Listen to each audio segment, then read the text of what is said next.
Cách làm món sườn xào chuẩn vị. Chuẩn bị nguyên liệu: xương sườn, hành, gừng, đường phèn nấu, vỏ quế, hoa hồi, rau thơm. Gia vị gồm mì, mắm, tương đen, dầu hào, đường phèn. Cách chế biến: cho sườn vào luộc qua cùng với hành, gừng và rượu nấu ăn để khử mùi hôi rồi vớt ra rửa sạch.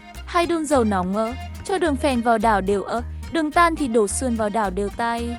Cho hành, gừng, hoa hồi, vỏ quế và 2 thìa mắm, 1,2 thìa tương đen, 1 thìa dầu hò đảo đều rồi đổ 4 bát nước lọc vào hầm mở lửa nhỏ trong 30 phút.